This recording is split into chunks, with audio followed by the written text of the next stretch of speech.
Hello, wonderful people, and a huge, warm welcome to today's video. It is an absolute joy to have you here. Before we dive into this truly bizarre and fascinating story from the world of food and marketing, I want to take a genuine moment to send my very best wishes to you and your loved ones. Wherever you are in the world, I truly hope you are feeling strong, healthy, and full of positive energy. Now, let's talk about a time when one of the biggest companies on the planet had an idea that sounds like it came straight out of a cartoon, a moment when innovation met desperation in the kids' meal box. The short-lived era when McDonald's decided to create and sell bubblegum-flavored broccoli. This story is so strange that if it weren't true, you'd think it was an internet myth. But it really happened. For decades, McDonald's has faced immense pressure from parents, health advocates, and governments to make their kids' meals healthier. The Happy Meal, with its tiny toy and familiar food, is a powerhouse of marketing and a childhood ritual for millions. But as concerns about childhood obesity and nutrition grew louder, the company knew it had to do something. The challenge was monumental. How do you get children, who are famously picky eaters, to choose a healthy option like broccoli over their beloved French fries? The answer, in the minds of McDonald's food scientists and marketers at the time, was not to make broccoli taste more like itself, but to fundamentally transform it into something entirely new and, in theory, more appealing to a child's palate. Their solution was to use the flavor profile of one of the most popular childhood treats, bubblegum, and infuse it into one of the most universally challenging vegetables for kids. This was a bold, and some would say desperate, attempt to bridge the gap between nutrition and the powerful preferences of children. It was a gamble that reveals a lot about the fast food industry, the science of flavor, and the difficulties of healthy marketing. So, how do you even begin to create such a thing? The process likely involved a team of food scientists working with natural and artificial flavors. They wouldn't have literally injected broccoli with bubblegum, of course. Instead, they would have developed a proprietary flavoring, perhaps a powder or a light coating, that mimicked the sweet, fruity, and distinctly sugary taste of bubblegum. This flavoring would have been designed to adhere to the steamed or blanched broccoli florets, creating a stark contrast between the expected savory, earthy, and slightly bitter taste of the vegetable and the overwhelming sweetness of the coating. The goal was simple: to trick the child's brain. The first hit on the tongue would be the familiar, sweet joy of bubblegum, a flavor associated with fun and candy. The hope was that this would override the initial resistance to the vegetable itself, encouraging the child to take a bite.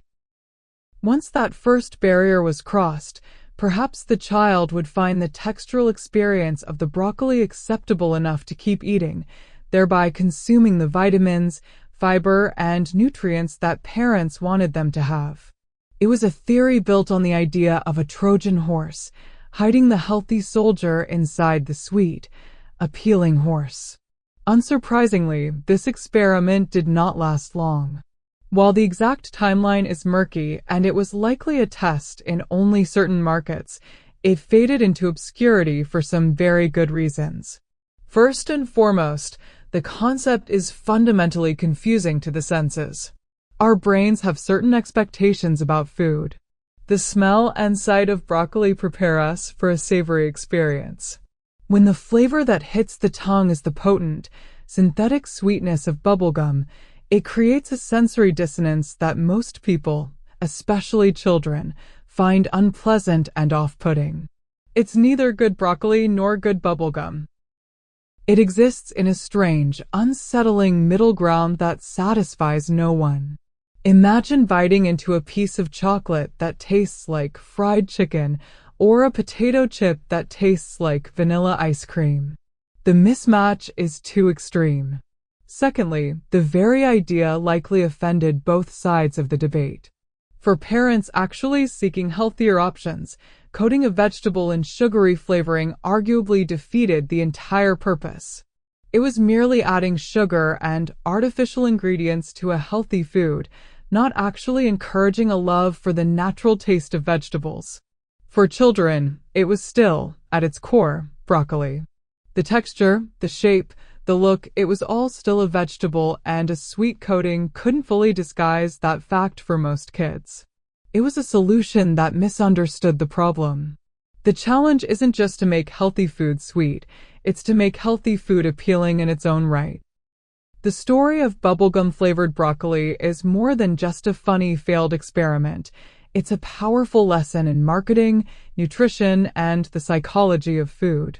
It represents a particular moment in time when a corporation tried to apply a quick-fix, technological solution to a complex cultural and dietary problem. It's easier to invent a new flavor than it is to change deep-seated eating habits or to address the systemic issues that make unhealthy food so prevalent and appealing. This strange idea also highlights the immense difficulty parents face every day. The pressure to get kids to eat well is real, and corporations know this.